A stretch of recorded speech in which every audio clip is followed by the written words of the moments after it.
Hello friends, in this video we are going to create the sticky navigation bar effect using HTML, CSS and JavaScript. I'll explain step by step how to create this. So let's get started.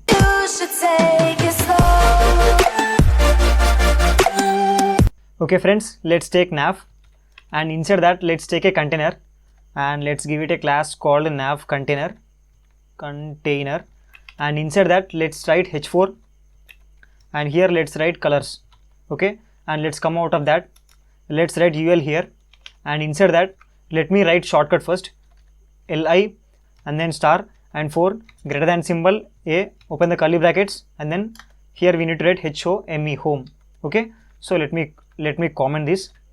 Okay, this is a shortcut. Now we have to write this, so just type li and then star and then 4 and then greater than symbol and then a, open the curly brackets. Here let's write home and press enter. That is cool, right? So here let's change the values. Let's write here gallery and after that let's write here portfolio, tfolio, portfolio, and here let's write sign up, sig and sign up, and here let's give a class called btn. Okay, that's it with the navigation. Let's come out of that and here let's take a div and give it a class called 1, and after that let's write here h2 and then here let's write scroll down and see. Okay, and let's come out of that. Let's copy that actually. Let's copy that and let's paste that again. Here let's write 2 and here let's write thank you. Thank you. Okay, that's it. We are done with HTML. So let's go to Google. You can see we got that colors and then navigation and then 2 headings. Don't worry about these colors and stylings. Okay, so let's go to VS Code. Let's go to style.css. So friends, here I have already written some stylings. So let me explain you them. First thing is I have taken Google font as pop-ins. You can just go to Google and type for this font. You can copy that and you can get that. Next universal selector and margin 0, padding 0, box sizing border box. Okay, just to remove by default margin and paddings of all the elements. Next anchor tag, here I have written text decoration none and color black. Next I have selected the button and have given border as well as padding to that. Okay, and border radius. So here we have button, right, the last link. So that's what I'm talking. And after that we have 1 and 2 sections and I have given background colors to them. Okay, so that's why we got background colors, these 2 things, and then this border radius as well as padding. Okay, you can just copy this. Now let's start with navigation. So let's write here nav and open the curly brackets. First thing is let's write background and then hash 5b f6. Okay, and close that. Next let's write width as 100 percentile and after that let's write very important property, that is position fixed. So by this that navigation will be fixed on the top position. And next after that let's write z index as 1000 just to make sure it stays on top of all the sections. Okay, and after that let's give it transition and transition would be 0.4 seconds. After that let's write padding and padding as 10 pixels. Okay, now let's go to Google. So you can see we got that background color on the navigation. That is cool. Let's go back to VS Code and after the nav, now let's write nav container. Okay, nav container. So now we are doing this one, guys, this nav container. Okay, so let's go to style.css. Here the first thing is take width as 80 percentile. Okay, we want width only 80 percentile, and after that let's write margin 0 on top and bottom and left and right auto. Okay, so that will center them. After that let's take display flex, just write df, and after that, and one more thing friends, to get all these shortcuts you have to install an extension called emmet. Okay, you can just install that and you'll be able to get all these features and shortcuts. And after that let's write here justify content space between after that align items center. After that most important, minimum height as 10 viewport height. Okay, so let's close that. Let's go to Google. So it's cool, we got that space between. Okay, and now we need to remove these bullet points, right? So let's go back and here let's write li and then write here list style as none. Okay, and let's come back here, and after the nav container let's target that logo h4. Okay, and inside this let's write text transform uppercase, and after that let's give letter spacing as 3 pixels, and after that font size will be 20 pixels. Okay, let's see that. So that is really cool, we got that letter spacing and bigger font size. Now let's quickly style this UL.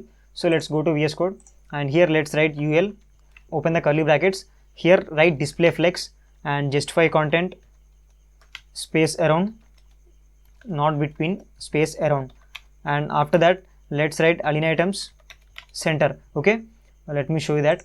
You can see now we got display flex, but we need to give some space between them, right? So let's go to here li, here let's write margin left as 30 pixels. Okay, now this will solve our problem. Let's go to Google. You can see guys, now we got some space between them. Okay, so let's go to VS Code, and now let's write here ul li and then a.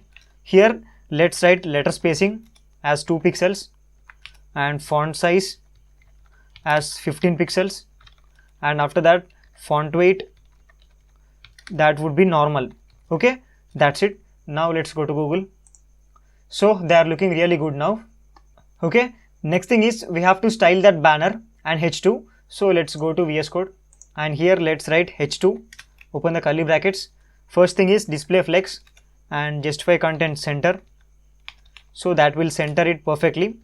Align items center, and after that most important property, minimum height of 100 viewport height. Okay, and after that let's write font size, that would be 60 pixels. Okay, now let's go to Google. You can see guys, we got that h2 heading. Now if you scroll on, we'll get that thank you. And friends, you can observe that our navigation is already fixed on the top, because we have given position fixed and it is on the top, so that's why it is completely fixed on the top. Okay, now let's go to VS Code. Okay, we are done with style.css. Let's go to app.js. Okay friends, here first thing is we are adding event listener directly to the window object. Okay, so we are adding event listener to the current window object, and our event is scroll event. Okay, so let me write here window dot add event listener and open the parenthesis. Here let's write scroll, and let's come out of that. Here let's write function and open the curly brackets. So when the scroll event occurs, this function will be automatically executed. And now here the first thing is we have to get that nav. Okay, we have to get that nav. So let's write const nav equal to document dot query selector, and here just write nav. Okay, and let's close that. Now friends, I have to tell you about one property. So we have one property that is called scroll y. Okay, so this property will return number of pixels you scrolled vertically from top in the current window. Okay, so it returns number of pixels you scrolled vertically in current window. Okay, in current window from top. Okay, so that is the purpose of scroll y. So let's see that. Let's write here console.log scroll y, and let's close that. Let's go to Google now. So you can see guys, now it is empty because we did not scroll anything. As soon as I start scrolling, you will see some numbers. Okay, I'm scrolling now. You can see we got 3, 4, 14, 29 and 78. So that means, so here 3 is nothing but from the top position I have scrolled 3 pixels to the downwards. Okay, that's what 3 is saying here. And similarly 78 is nothing but I have scrolled 78 pixels from the top. Okay, in the current window. That is about this 78 pixels. So like this we can get numbers as soon as we keep on scrolling, and it will calculate that numbers from the top position. Okay, this is about scroll y property. Let's close this and let's go to VS Code, and here let's write nav dot class list dot toggle, open the parenthesis. Here let's write sticky, and here let's write window dot scroll y greater than 0. Okay, let's close this. I'll tell you what is happening here. So friends, here we all know that toggle method adds given class to any element if the class is not present, or if the class is already present to that element, then toggle method will remove that class from that element, right? This is the purpose of toggle method. We all know that. And here we have taken our class as sticky. Okay, we did not give any stylings to that, but just we have taken our class as sticky. Okay, and here the second one is window dot scroll y greater than 0. Okay, that means, let me tell you something. Toggle method actually takes two arguments. Okay, first argument is class name, second argument is boolean value. Okay, boolean value. Now when you pass boolean value to the toggle method, then toggle method adds the class to the element if and only if that boolean value is correct. Okay, so that means here if window dot scroll y is greater than 0, if number of pixels that user has scrolled from top is greater than 0, then only toggle method will add this sticky class to this navigation. Okay, that is what happening here. Okay, always remember that toggle method will take two arguments. Second argument is boolean value. If that boolean value is correct, then toggle method will add this class. If that boolean value is wrong, then toggle method will not add this class. Okay, now let's see this in action. Let's go to Google. Okay friends, to this nav, just observe what happens when I start scrolling. Okay, so if I scroll down a bit, you can see we got that sticky class here. That is what I'm telling. Toggle method will add that sticky class if the boolean value is true. Okay, now let's close this, and if you scroll this, you can see nothing is happening. Okay, so let's go to style.css, and inside the style.css, come to the bottom. Here just write when sticky class occurs. Okay, when sticky class occurs, let's come out of that. Just write here sticky. Here let's write background, and background will be black 000, and after that let's give it color, and color will be white, and after that just write here padding 0 pixels. Okay, so friends, here now we know that this sticky class is going to be added to the nav, right? So let's go to nav. Friends, here we have added padding as 10 pixels, right? Background as this blue color. Okay, so now here we are removing padding, we are making it as 0, and we are changing the color background as 000. Okay, so let's go to Google. Just observe the navigation, guys. If I scroll down a bit, you can see we got that background color. Okay, let's make these links visible. So let's go to VS Code, and here select that nav, and then dot sticky, and here let's select ul li, and then a, let's write color as white. That's it. And after that let's select that button also. So nav dot sticky, and here write dot button. Let's give it border as 2 pixels, solid white. Okay, now everything will be fine. So let's go to Google. Now observe what happens when I scroll down. That is really cool, right? We got navigation bar with new background color, and again if you go back, that will become normal. And we also have that smoothness, right? Because we have given transition to the nav. Okay, so that's why we are getting this smoothness back and forth. Okay, this is how we can create sticky navigation bar. Now let's do something. Let's make this appear when we scroll 75% of the page. Okay, not just 0. When we scroll 75% of the page, then only that new color should appear. Okay, so let's go to VS Code, and let's go to app.js. Here just change this to 500. Okay, and let's go to Google.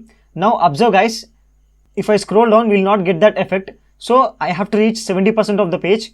You can see now we got that effect. Okay, that is really cool, right? And again if you go back, then that will become normal.